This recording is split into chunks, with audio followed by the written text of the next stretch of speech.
Bonjour à tous, alors on va traiter aujourd'hui de la deuxième partie du topo sur la cataracte avec cette fois le traitement et les complications du traitement. Donc le traitement de la cataracte, c'est la chirurgie.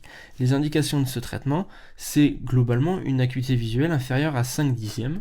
C'est à moduler, hein, c'est pas une indication stricte, mais si un patient est très gêné avant, on l'opérera avant, et si un patient arrive après avec une baisse d'acuité visuelle bien plus importante, bien sûr on l'opérera. Donc le traitement, comme je vous disais, c'est la chirurgie et bien uniquement la chirurgie. Attention, on vous parle souvent dans les médias, etc., de laser, etc., pour la cataracte, mais on ne traite jamais une cataracte uniquement par laser. Il y a quelques centres ultra spécialisés qui font une partie des étapes opératoires de la cataracte avec du laser, notamment la fragmentation du noyau et ce qu'on appelle le rexis, c'est-à-dire le découpage de la capsule antérieure, mais on ne traite pas une cataracte uniquement par du laser. Il y a toujours de la chirurgie, en tout cas actuellement. Donc le principe de la chirurgie de cataracte, c'est une extraction extracapsulaire, c'est-à-dire qu'on va ouvrir la capsule, comme je vous le disais, la capsule antérieure, par phacoémulsification, c'est-à-dire qu'on va envoyer des ultrasons dans le noyau et le cortex pour les aspirer. Et une fois qu'on aura fait ça, on mettra un implant de chambre postérieure, c'est-à-dire à cet endroit-là, à la place de ce qu'on aura bouffé avec la phacoémulsification. Ça se fait la plupart du temps en ambulatoire, sauf cas particuliers, notamment les patients âgés qui ont personne chez eux, etc. Et ça se fait la plupart du temps sous anesthésie locale, sauf encore une fois cas particuliers, notamment les patients déments ou agités ou anxieux ou d'autres indications, mais retenez que la plupart du temps c'est en ambulatoire sous local. Donc les différentes étapes, on va le voir, hein. Là vous avez la machine de phacoémulsification avec les ultrasons qui va bouffer le cristallin et vous allez injecter un implant qui va se mettre bien ici avec la lentille centrale et ce qu'on appelle les aptiques, c'est les pattes de l'implant qui se mettent dans le sac pour bien le stabiliser. À la suite de la chirurgie, on va mettre des colliers anti-inflammatoires. Alors en pratique, on met un collier INS et un collier corticoïde antibiotique pendant un mois au décours de la chirurgie et on va revoir le patient en général à J1, J7 et M1 et on va lui proposer une correction optique à un mois. Pourquoi une correction optique? Parce qu'on fait un calcul d'implant qui est rarement totalement parfait et la plupart du temps, on doit represcrire des lunettes au bout d'un mois et on attend un mois puisque en général, il faut le temps que la cornée se remodèle et que tout se stabilise bien. Donc on attend de corriger l'erreur réfractive résiduelle, on attend un mois. Au passage, il faut aussi comprendre que vu qu'on n'a plus de cristallin, on n'a plus de capacité accommodative et que tout patient opéré de cataracte ne pourra pas avoir de prêt. Si vous mettez en tout cas un implant unifocal à même un jeune qui a eu une cataracte post-traumatique à 30 ans, il ne sera plus capable d'accommoder. Donc pour vous illustrer un peu ça, je vous ai passé tout simplement une vidéo de chirurgie de cataracte. C'est en accéléré, ça dure à peine plus de 2 minutes là. En pratique, une cataracte avec un opérateur expérimenté, ça dure pas bien longtemps, hein, ça dure 10-15 minutes. Donc je vais vous expliquer un peu rapidement toutes les étapes pour que vous conceptualisiez bien à quoi ça correspond, en particulier anatomiquement. Donc on débute par faire, vous voyez là, une incision en bas. On injecte du visqueux pour protéger la cornée. Là, on va insérer une pince qui s'appelle une pince à rexis qui va permettre de faire une incision comme ça et de libérer la capsule antérieure. On va enlever une espèce d'opercule ronde au niveau de la capsule antérieure. Là, on fait ce qu'on appelle l'hydrodissection, on met de l'eau autour du cristallin, et ce qui permet en fait de le séparer de la capsule. Donc là, on a séparé le noyau et le cortex de la capsule, ce qui va nous permettre d'insérer la machine à ultrasons, si vous voulez, c'est ce qu'on appelle le phacoémulsificateur. Là, on fait des sillons dans le noyau. Vous voyez là, ça fait un sillon comme ça et un sillon comme ça. On fait une espèce de croix en général. Une fois qu'on a fait cette espèce de croix, on va faire ce qu'on appelle le cracking.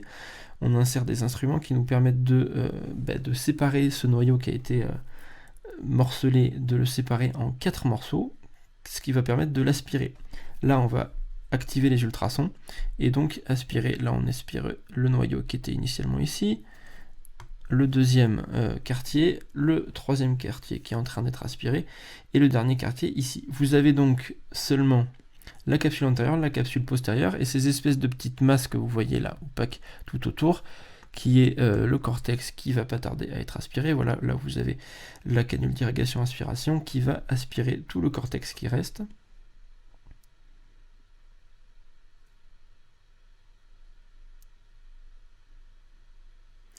Voilà, là vous avez à peu près tout le cortex qui a été aspiré, on s'aide d'un petit micro-manipulateur pour tout faire rentrer dans la bouche de l'irrigation-aspiration.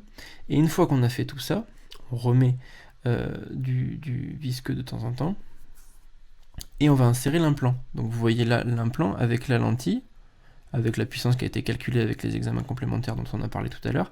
Et là on ne les voit plus, mais vous avez les petites pattes qui sont ici et ici, qui permettent à l'implant de se stabiliser dans le sac, puisqu'on a toujours une capsule postérieure en arrière, et un plan capsulaire antérieur, malgré qu'on ait fait une espèce d'opercule dans la capsule antérieure. Et voilà, donc là on a l'implant qui est en place, il n'y a plus qu'à faire au niveau des incisions. On ne met pas de suture en général, on fait ce qu'on appelle une hydrosuture, on met simplement de l'eau poussée sous pression au niveau de l'incision, ce qui va permettre de créer un œdème qui rend les incisions auto-étanches, et la plupart du temps on n'a pas besoin de faire de suture. Alors il faut vérifier l'étanchéité, des fois on fait une suture, mais on évite parce que ça peut, entre guillemets, tordre la cornée et induire des astigmatismes, donc on préfère faire des hydrosutures comme ça. Donc à la suite de ce traitement chirurgical de cataracte, il peut y avoir des complications. Alors là, je vous parle des complications post-opératoires les plus fréquentes, mais il faut savoir qu'il y a de nombreuses complications péropératoires qu'on ne vous demande pas de savoir. Il peut y avoir des hémorragies expulsives qui sont extrêmement rares, mais en gros, vous avez toute la rétine et la choroïde qui se décollent et qui saignent. Vous pouvez avoir un décollement de rétine, vous pouvez avoir ce qui est fréquent et relativement grave, une rupture capsulaire postérieure, c'est-à-dire que la capsule postérieure va se rompre et vous n'allez pas pouvoir mettre l'implant. Vous allez pouvoir avoir des insertions zonulaires avec le sac capsulaire qui va partir au fond, enfin voilà. Il y a beaucoup de complications péropératoires, mais ce sur quoi je vais insister aujourd'hui, c'est les complications post-opératoires, parce que c'est ce sur quoi on va vous poser des questions. Donc, globalement, 5, une cataracte secondaire, c'est extrêmement fréquent. Presque la moitié des patients en ont en post-opératoire dans les mois qui suivent. C'est une opacification justement de la capsule postérieure. Alors on fait ce qu'on appelle un polissage de la capsule en péropératoire pour l'éviter, mais ça arrive quand même très souvent. Cette cataracte secondaire, elle va se traiter par laser YAG. Ensuite, l'endophthalmie. C'est assez rapidement en post-opératoire, c'est très rare mais c'est très grave, c'est une infection de l'intérieur de l'œil, on va en reparler juste après, ça se traite par antibiotiques et injection intravitréenne d'antibiotiques. Le décollement de rétine, comme je vous le disais, ça peut arriver en pér ou en post-opératoire. L'œdème maculaire qui arrive dans les mois qui suivent, qu'on appelle également le syndrome d'Irving-Gass, et la kératite bulleuse, qui en fait est une décompensation endothéliale, je vous en parlerai tout à l'heure avec un petit peu la physiopathologie pour comprendre un petit peu à quoi c'est dû. Donc on va revenir un petit peu sur toutes ces complications et qu'est-ce que c'est. Donc là vous voyez très bien une cataracte secondaire, vous voyez comme je vous disais à la lampe à fente, et là, toute cette partie-là, c'est une opacification de la capsule postérieure. Alors là, vous voyez que c'est bien clair. Pourquoi c'est bien clair? Parce que le patient vient d'avoir un laser YAG, qui, soit dit en passant, est probablement un peu étroit. Mais donc, cette capsulose, ça va se traiter très simplement. C'est pas une chirurgie. C'est pour ça que quand on vous dit qu'il y a un patient qui a eu du laser pour une cataracte, c'est pas pour, s'il a eu que du laser, c'est pas pour une cataracte, c'est pour une cataracte secondaire. Donc le principe, ça va être de mettre des impacts un petit peu partout, comme ça, de laser.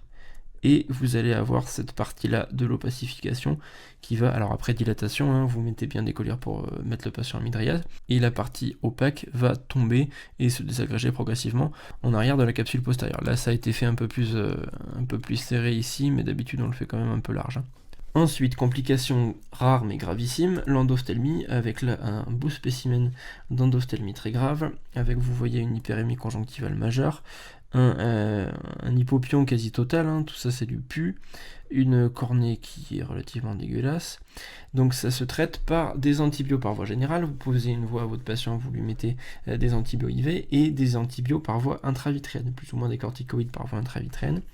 Et donc ça se fait en hospitalisation et la récupération visuelle est souvent pas terrible. D'où l'importance de l'asepsie péropératoire, de bien sensibiliser le patient à faire attention à ne pas tripoter son œil, à ne pas utiliser de mouchoir en tissu, à bien se laver les mains. Et aussi ce qu'on fait, c'est une prophylaxie péropératoire qui se fait systématiquement. Donc juste à la fin de la cataracte, on injecte de l'aprocam, qui est de la céfuroxime, c'est une céphalosporine de deuxième génération qui est injectée systématiquement. Autre complication, le décollement de rétine qui peut arriver pendant ou après l'opération. Là vous voyez toute cette partie-là qui est une rétine décollée, puisque quand on va en fait mettre les instruments dans l'œil, avec des phénomènes de surpression et de dépression, vous allez pouvoir un petit peu mobiliser la rétine et s'il y a des déchirures, la décoller.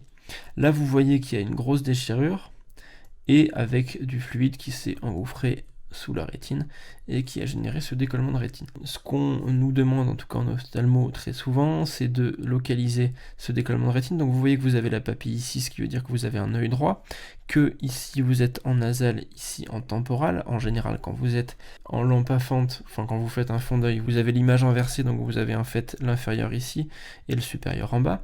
Donc là, si vous deviez localiser ce décollement de rétine, ça serait un décollement de rétine temporal inférieur. Et en général, on dit macula on ou off, c'est-à-dire que la macula qui va être un peu en bas là, ici, si elle est décollée, c'est de mauvais pronostics, donc c'est macula off, et si elle n'est pas décollée, c'est de bons pronostics, et en général, les patients n'ont même pas de baisse d'acuité visuelle, donc au début, une amputation du champ visuel, le pronostic est bon. Donc là, vous avez donc un décollement de rétine régmatogène, puisque vous avez une déchirure qui est temporale inférieure et macula on. C'est comme ça qu'on décrit les décollements de rétine. Une autre complication possible, c'est l'œdème maculaire, ce qui s'appelle le syndrome d'Irving-Gass quand il survient après une chirurgie de cataracte. Petit aparté, à l'ECN 2018, ils ont fait tomber une cataracte avec un Irving-Gass, donc à bien réviser, l'ophtalmo ça tombe quand même relativement souvent.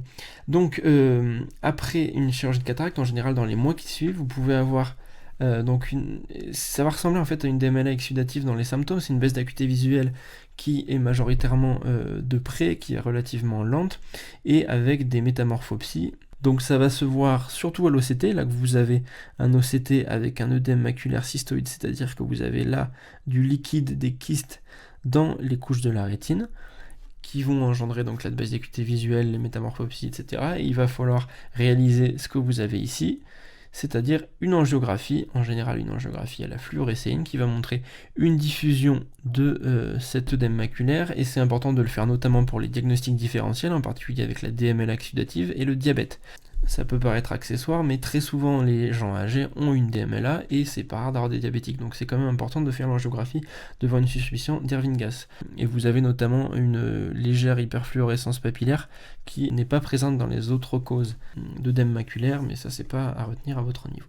Et dernière complication importante de la chirurgie de cataracte, c'est la kératite bulleuse. Alors pour comprendre un petit peu rapidement qu'est-ce que c'est que la kératite bulleuse, c'est ce qu'on appelle également une décompensation endothéliale. En fait, tout simplement, l'endothélium cornéen, c'est-à-dire ce qu'il y a dans la couche interne de la cornée, ça sert de pompe à liquide et donc à aspirer et à recracher du liquide de façon à ce que la cornée soit correctement hydratée. Quand votre endothélium cornéen ne marche plus, la cornée va s'engorger et devenir œdémaciée, épaissie, et c'est cet aspect flou que vous avez là comme ça.